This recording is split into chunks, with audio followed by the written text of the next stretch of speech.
प्रिय मित्रों, नमो नमः। नमस्कार।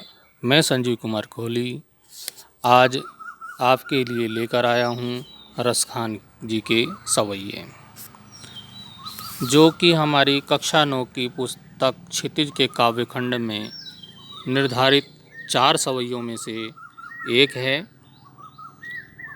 रसखान जी की जीवनी का हमने पूर्व में अध्ययन किया। कवि रसखान भगवान श्री कृष्ण को पूर्ण समर्पित कवि थे। उनका यह समर्पण उनके द्वारा रचित सवैयों के एक एक शब्द से व्यक्त होता है।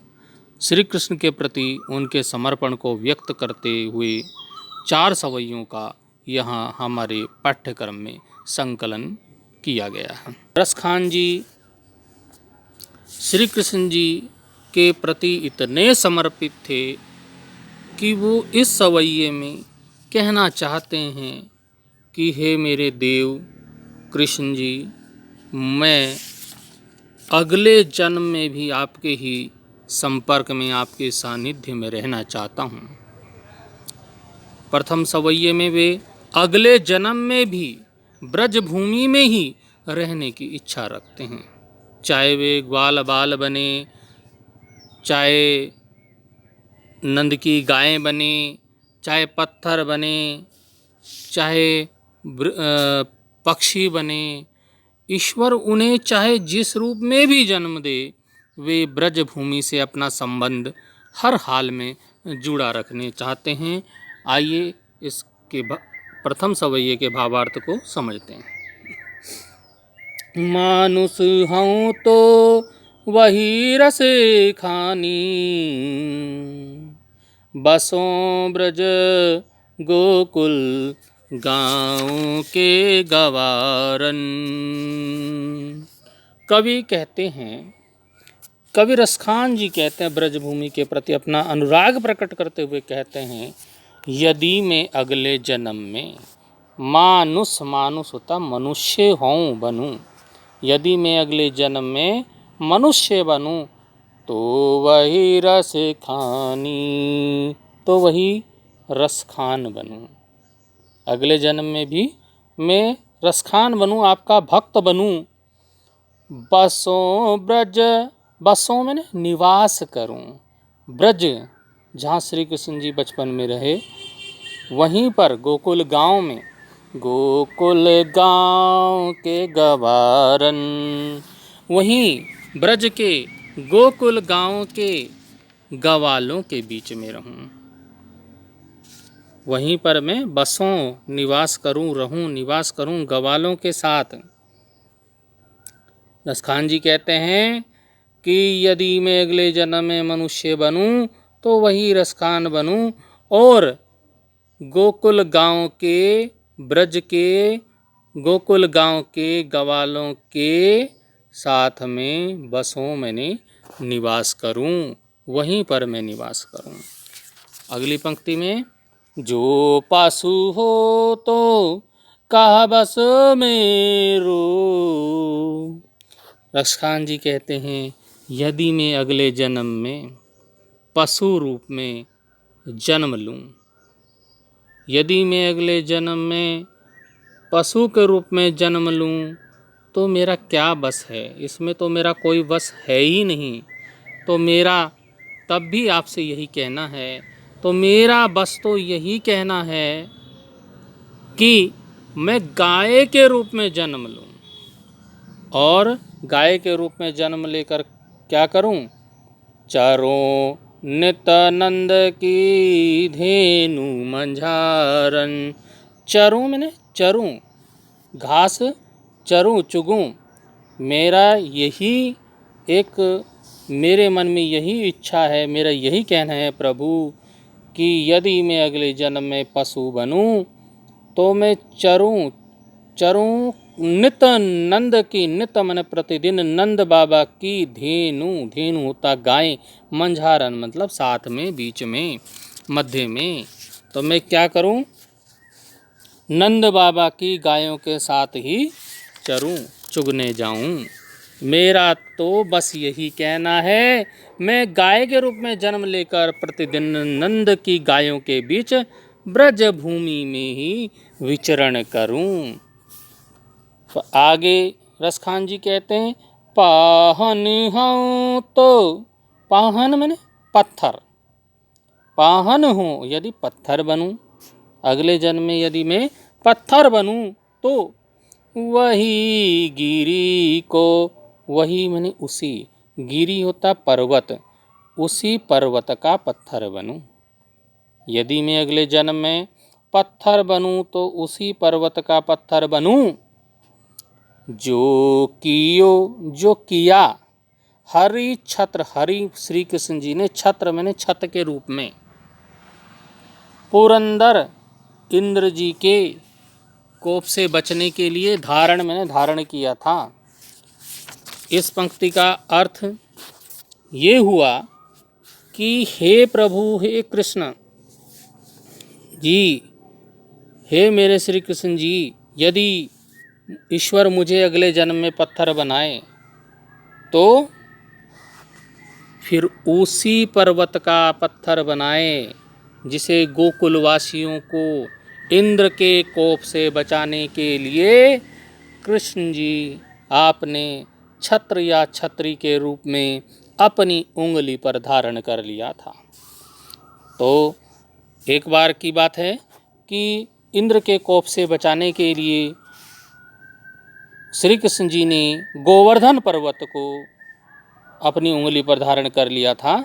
उसी को यहाँ पे रसखान जी ने सहारा लिया है उसी कहानी का, और ईश्वर से ये इच्छा जाहिर की है कि मैं अगले जन्म में यदि पत्थर बनूं तो उसी पर्वत का पत्थर बनूं जिसको श्री कृष्ण जी आपने छाते के रूप में धारण कर लिया था इंद्र के घमंड को चूर करने के लिए और गोकुलवासियों को बचाने के लिए। जो खग हो तो बसेरो करो, मिली कालिंदी कुल कदम की डारन। क्या कहना चाहते हैं रसखान जी? यदि मैं अगले जन्म में, खग होता है पक्षी हूँ, यदि मैं अगले जन्म में पक्षी बनूं तो बसेरो करो, बसेरो मैंने निवास करूं, मिल कालिंदी कुल कदम की डार। कालिंदी होते यमुना, कुल होता तट किनारा, यमुना नदी के किनारे पर स्थित कदम का जो वृक्ष है उसकी डारन मैंने डाली पर, उसकी शाखाओं पर मैं निवास करूं। क्यों?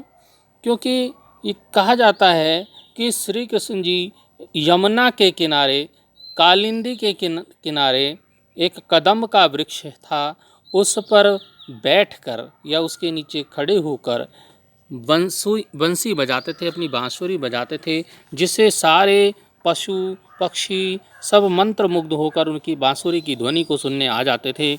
उसी तो रसखान जी ने यहाँ पर ये इच्छा व्यक्त की है कि यदि मैं पक्षी बनूं, जो मैं खग हूँ, यदि मैं पक्षी बनूं तो मेरा यही इच्छा है प्रभु कि मैं बसेरो करूं, मैं निवास करूं कालिंदी कुल कदम की डारन।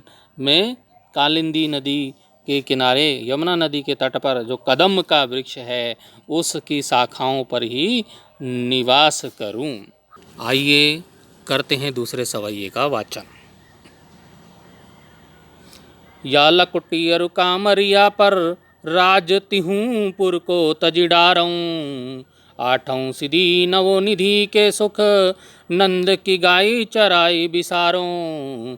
रसखान कबों इन आखिन सो ब्रज के बन बाग तड़ाग निहारों। कोट के एकल धोत के धाम करिल के कुंजन ऊपर वारों। या लकुटी अरु कामरिया पर राजती हूँ पुर को तजी डारों। सबसे पहले हम समझते हैं इसके अर्थ को। रसखान जी कहते हैं, जैसे कि पहले सवैये में रसखान जी श्री कृष्ण जी की यादों से जुड़े रहना चाहते हैं, उनसे संबंध बनाए रखना चाहते हैं, उसी प्रकार से इस दूसरे सवैये में भी वो श्री कृष्ण जी से अपने संबंधों को बनाए रखने चाहते हैं। वो कहते हैं, या लकुटी अरु कामरिया, या मैंने इस, लकुटी होता है लाठी, लकुटी का अर्थ होता है लाठी, अरु और कामरिया होता है कंबली या पतला कंबल। श्री कृष्ण जी की लाठी और कंबली के बदले में रसखान जी कहते हैं, यदि मुझे श्री कृष्ण जी की ये लाठी मिल जाए और उनका कंबल मिल जाए तो मैं श्री कृष्ण जी की इस लाठी और कंबली के बदले, लाठी जो वो श्री कृष्ण जी अपने साथ रखते थे, कब, जब वो गाय चराने जाते थे। तो रसखान जी कहते हैं, या लकुटी और कामरिया पर, श्री कृष्ण जी की इस लाठी और कंबली पर अगर ये मुझे प्राप्त हो जाएं, राजती हूँ, राज होता राजपाट, तिहूँ मैंने तीनों, पुर मैंने लोक, तीनों लोक, तीनों पुर, तीनों लोकों का राज तजी डारों छोड़ दूंगा। कृष्ण जी की लाठी और कंबली के बदले में मैं तीनों लोकों का राज भी खुशी खुशी से छोड़ दूंगा, त्याग दूंगा। अगली पंक्ति में रसखान जी कहते हैं, आठों सिद्धि नवनिधि के सुख, और मैं 8 सिद्धियों और 9 निधियों के सुख को भी छोड़ दूंगा यदि मुझे क्या मिल जाए, नंद की गाय चराई बिसारूं, नंद बाबा की गाय चराने के लिए मिल जाए तो मैं भूल जाऊंगा, बिसारों मैंने भूल जाऊंगा या त्याग दूंगा। किसको छोड़ दूंगा? 8 सिद्धियों और 9 निधियों के सुख को भी छोड़ दूंगा यदि मुझे 8 निधियों और 8 सिद्धियों और 9 निधियों का सुख प्राप्त हो और बदले में मुझे नंद की गाय को चराने का सुख प्राप्त हो, तो मैं 8 सिद्धियों और 9 निधियों के सुख को छोड़कर नंद बाबा की गाय को चराने चला जाऊंगा, अर्थात मैं 8 सिद्धियों और 9 निधियों के सुख को त्याग दूंगा। अभी 8 सिद्धियां, 9 निधियां कौन कौन सी होती हैं? 8 सिद्धि, अणिमा, गरिमा, लघिमा, प्राप्ति, प्राकाम्य, महिमा, ईशित्व, वशित्व, ये 8 सिद्धियां होती हैं। और कुबेर की 9 निधियां होती हैं, महापदम, पदम, शंख, मकर, कच्छप, मुकंद, कुंद, नील, खर्व, ये कुबेर की निधियां होती हैं, जिनको बाद में हम पढ़ेंगे। रसखान जी तीसरी पंक्ति में कहते हैं, रसखान कभों इन आखिन सो, रसखान कभों इन आखिन सो, ब्रज के बाग, ब्रज के बन बाग, तड़ाग निहारों। रसखान जी कहते हैं कि रसखान कबों, कब, हे रसखान कब, इन आखिन सो, इन मैंने इन, कब मैं अपनी इन आँखों से, आँखें होता है आँखें, आँखों से, मैं कब अपनी इन आँखों से ब्रज के वन, वन होता है वन, जंगल, बाग उपवन, बगीचे, तड़ाग सरोवर, तालाब, निहारों मतलब देख सकूंगा।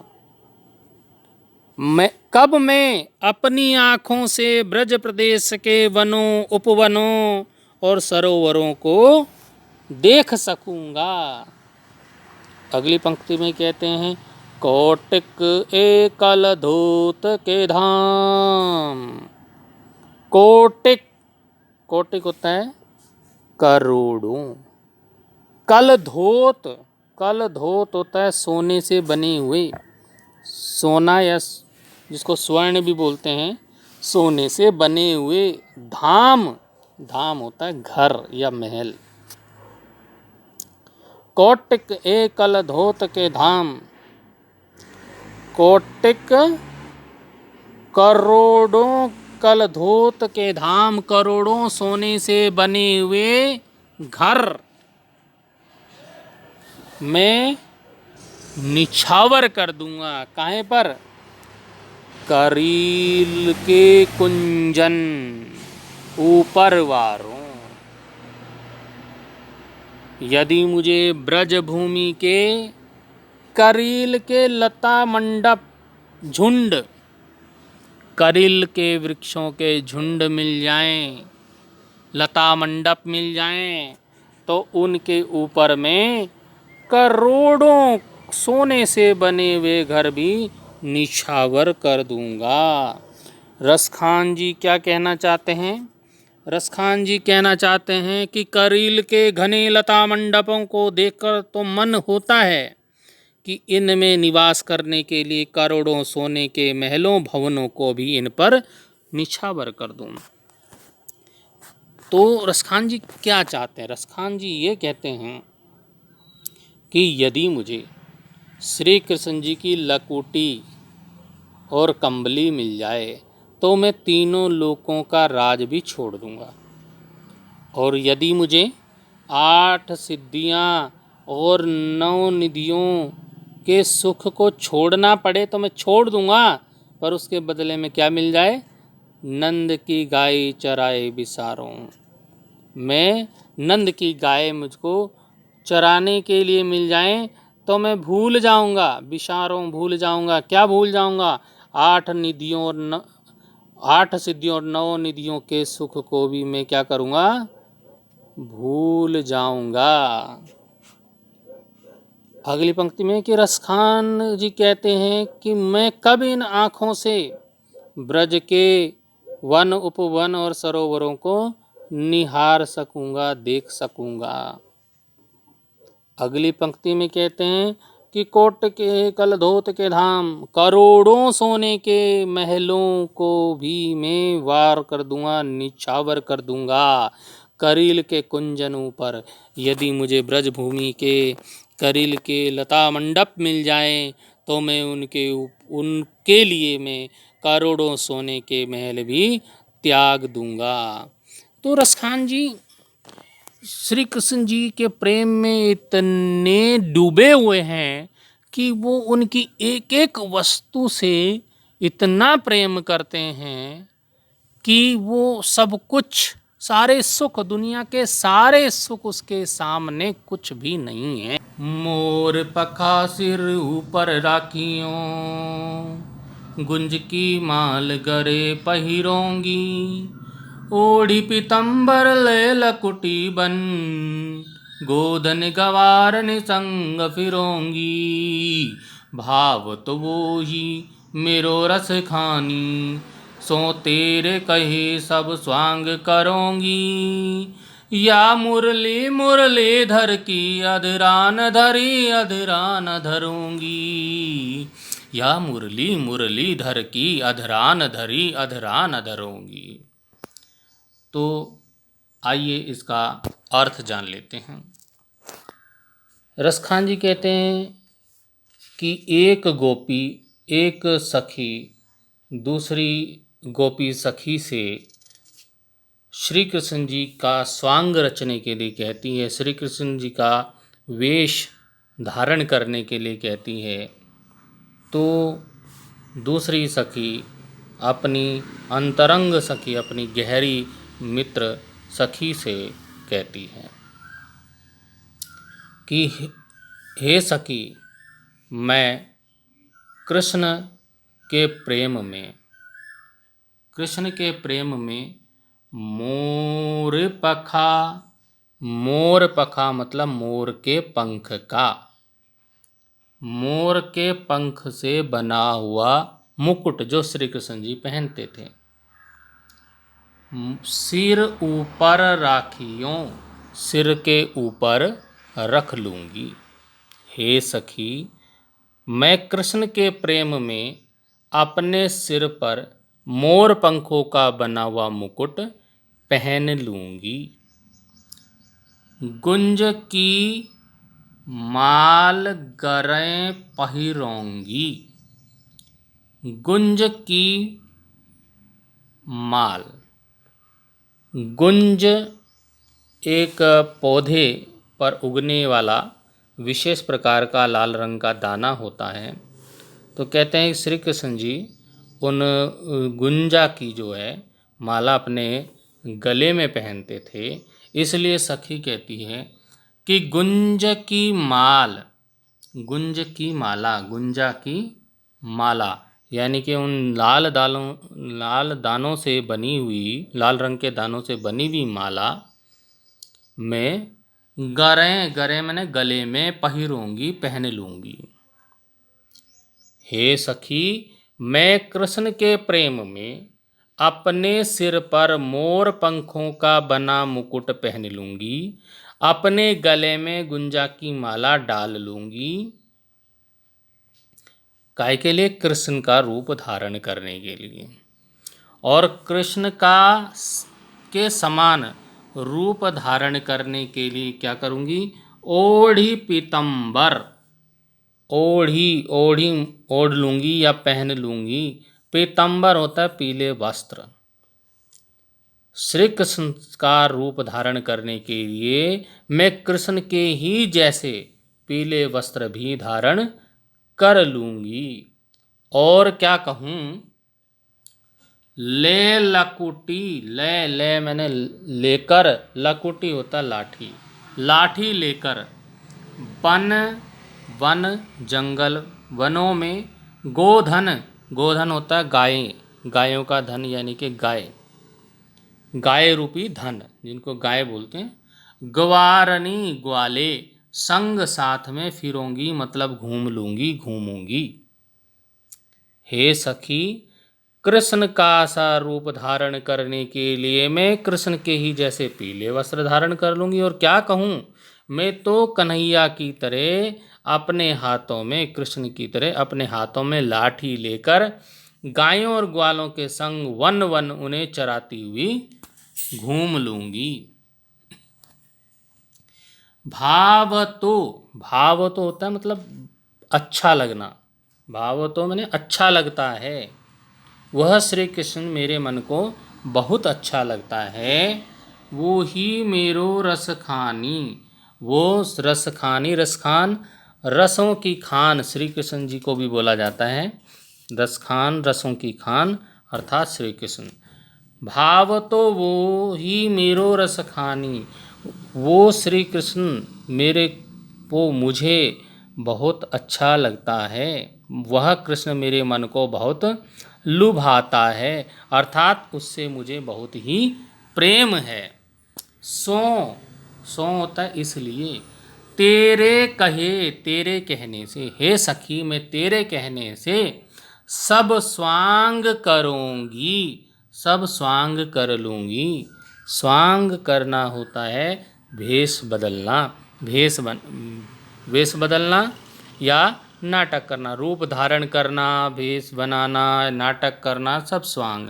सो तेरे कहे सब स्वांग करूँगी। हे सखी, वो श्री कृष्ण मुझे बहुत अच्छा लगता है, अर्थात मैं उससे प्रेम करती हूँ, इसलिए तेरे कहे, सो इसलिए तेरे कहे सब स्वांग करूँगी। तेरे कहने पर मैं सब नाटक कर लूँगी, सब रूप धारण कर लूँगी, परंतु एक कार्य नहीं करूँगी। वो क्या है? या मुरली धर के अधरा न धरी, अधरा न धरूंगी। या मुरली, यह जो मुरली है, बांसुरी है, मुरलीधर अर्थात मुरली को धारण करने वाले श्री कृष्ण।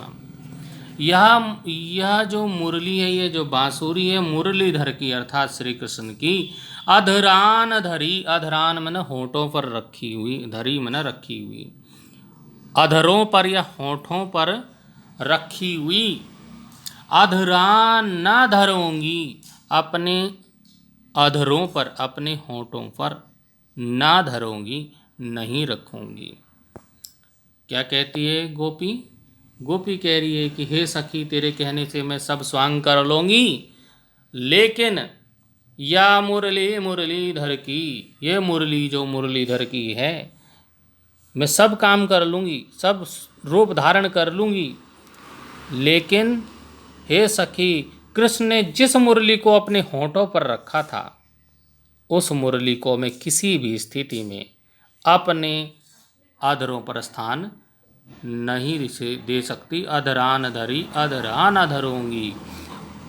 श्री कृष्ण जी ने जो बांसुरी अपने होठों पर रखी थी, उसे मैं अपने होठों पर नहीं रखूंगी। उसका कारण ये है कि ये वही बांसुरी है, ये वही मुरली है, ये वही मुरली है जिसके कारण श्री कृष्ण जी ने हमें भुला रखा है। कहते हैं जब श्री कृष्ण जी बांसुरी बजाते थे तो वो अपनी सुध बुध खो देते थे, सब कुछ भूल जाते थे। तो गोपी कहती है कि ये बांसुरी जब इसको बजाते हैं, श्री कृष्ण जी अपने होठों पर रखते हैं, तो हम सबको भूल जाते हैं। तो ये जो बांसुरी है, ये हमारे लिए सही नहीं है, इसलिए हम इसको क्या करेंगी, मैं सब स्वांग कर लूँगी, सब रूप धारण कर लूँगी, लेकिन ये इस बांसुरी को अपने होठों पर नहीं रखूँगी, इसको मैं अपने होठों पर स्थान नहीं दूंगी। अध्ययन करेंगे कक्षा 9 के पाठ्यक्रम में रसखान जी द्वारा रचित चौथे सवैये का। आइए सबसे पहले सवैये का वाचन करते हैं। काननी दई अंगूरी रही बो, जब ही मुरली धुनि मंद बजई है, मोहनी तानन सो रस खानी, अटा चढ़ी गोधन गई है तऊ गई है। तेरी कहूँ सिगरे ब्रजलोगनी, काली को कितनो समझई है। मायरी वा मुख की मुस्कानी, समहारी ना जई है, ना जई है, ना जई है। आइए इसका भावार्थ समझते हैं। देखिए, कवि रसखान जी ने इस सवैये में श्री कृष्ण जी की मोहक मुस्कान के प्रभाव का मनोरम चित्रण किया है। कृष्ण का सुमधुर वंशी वादन एवं मोहक मुस्कान किसी को भी अपने वश में करने में समर्थ है, उसी को यहाँ पर रसखान जी बताना चाहते हैं। कहते हैं कि जब श्री कृष्ण जी अपनी बांसुरी बजाते थे तो ब्रज के सारे लोग, गोपियाँ, गाय, पशु पक्षी सब मुग्ध हो जाते थे और अपने वश में नहीं रहते थे, वहीं खींचे चले जाते थे जहाँ पर श्री कृष्ण जी बांसुरी बजाते थे।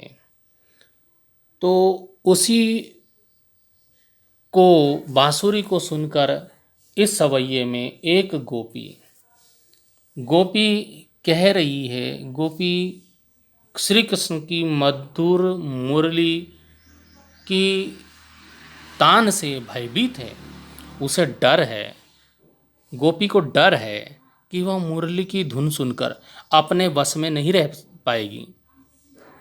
तो वो क्या कहती है कि मैं श्री कृष्ण जी की बांसुरी की सम्मोहक से कैसे बच सकती हूँ, उसको उन्होंने यहाँ पे कहा है। काननी दय अंगूरी रही वो,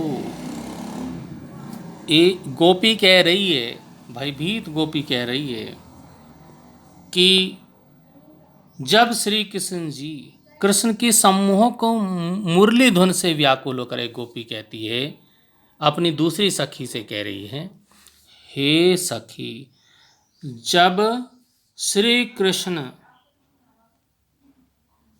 धीरे धीरे मधुर स्वर में मुरली बजाएंगे तो मैं क्या करूँगी। काननी, कानों में, दय देकर, अंगूरी, अंगुली, रहीबो, रहूँगी। जब मुरली, बांसुरी, ध्वनि, ध्वनि या तान, मंद, धीरे धीरे, बजाएंगे। कहने का मतलब यह है कि सखी कहती, हे सखी, जब कृष्ण धीरे धीरे मधुर स्वर में मुरली बजाएंगे तब मैं अपने कानों में उंगली दे लूँगी। अब उंगली क्यों दे लेगी भाई? तो उसका कारण ये है, उसका कारण कहती है कि जिससे कि बंसी का जो मोहक स्वर है वो मुझ पर अपना जादू नहीं डाल सकेगा और जिससे कि मैं सम्मोहित नहीं हो पाऊंगी। काननी दे अंगूरी रहीबो, जबै मुरली धुनि मंद बजाई हैं, कि हे सखी, मैं अपने कानों में उंगली देकर रखूंगी, जब मुरली की ध्वनि श्री कृष्ण जी धीरे धीरे बजाना प्रारंभ करेंगे तो तभी मैं अपनी कानों में उंगली डाल लूँगी, जिससे क्या होगा, श्री कृष्ण जी की जो बांसुरी की जो स्वर है वो मेरे कानों में नहीं जा पाएगा और मुझ पर अपना जादू नहीं चला सकेगा। अगली पंक्ति में कहा है कि मोहनी तानन सो रस खानी। मोहनी, मोहनी मतलब मन को मोहने वाली, मोहित करने वाली, तानन होता तान या स्वर, सो रस खानी, वह रस खां, वह श्री कृष्ण।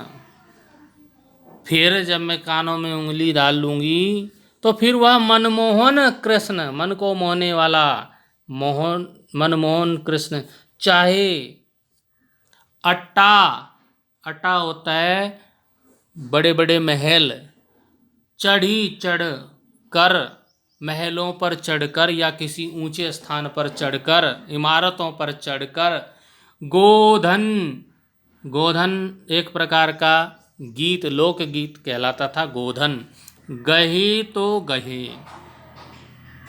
तब वो श्री कृष्ण अपनी मन को मोहने वाली तान में अटा चढ़ी महलों पर चढ़कर गोधन नामक लोकगीत गाता रहे तो गाता रहे, गहे तो गहे, गाता रहे तो गाए तो गाए। फिर वह मनमोहन कृष्ण चाहे अट्टालिकाओं पर, महलों पर, ऊंचाई पर चढ़कर भी अपनी मोहनी तान को छेड़ता रहे तो छेड़े, ये गोधन गाता रहे तो गाए, मुझ पर उसका कोई प्रभाव नहीं पड़ेगा, क्योंकि मेरे कानों के द्वारा बांसुरी की मुरली का जो स्वर है मुझको सुनाई नहीं पड़ देगा। परंतु अगर सुनाई पड़ गया तो क्या होगा। तेरी कहों सिगरे ब्रज लोगनी, तेरी, तेरी होता पुकार कर कहना, तेरी पुकार कर कहूँ कह देती हूँ, पुकार कर कह देती हूँ, सिगरे ब्रज लोगनी, सारे ब्रज लोगों को, ब्रज के लोगों को, काली, काली होता कल, को कोई, कितनो कितना भी समझाइए, समझाइए समझाए, कितना भी समझाए। कहने का अर्थ इसका है, परंतु यदि किसी भी प्रकार से उस कृष्ण की मधुर वंशी धुन मेरे कानों में पड़ गई तो फिर क्या होगा। मैं नहीं कह सकती। हे ब्रज के लोगों, मैं तुम्हें पुकार कर कह रही हूँ, सब सुन लो। चाहे तब फिर मुझे कोई कितना ही समझाए, तब मैं बांसुरी की मस्ती में डूब जाऊंगी और वो मस्ती कम नहीं होगी। कि को कितना ही समझाए, कल को कोई कितना ही मुझे समझाए, मैं समझने वाली नहीं हूँ। मायरी वा, मायरी है मेरी माँ। वाह मुख की मुस्कानी, वाह मुख, उस मुख की मुस्कान। किसके मुख की? श्री कृष्ण के मुख की मुस्कान ऐसी सम्मोहक है कि उसके जादू से किसी भी प्रकार बचा नहीं जा सकता। उसका सुख तो मैं चाहकर भी संभाल नहीं सकूंगी। यदि मुझे बांसुरी की आवाज़ सुनाई पड़ गई तो उन श्री कृष्ण के मुख की मुस्कान तो इतनी सम्मोहक है कि संभारी ना जाइए, ना जाइए, ना जाइए। मैं अपने को संभाल नहीं पाऊंगी, संभाल नहीं पाऊंगी, संभाल नहीं पाऊंगी। अर्थात कृष्ण की मोहक मुस्कान के वशीभूत होकर जब मोहिनी में मैं बोराई सी पगलाई सी फिरूंगी, तब मुझे कोई मत टोकना, मैं अपने को संभाल नहीं पाऊंगी, नहीं पाऊंगी, नहीं पाऊंगी।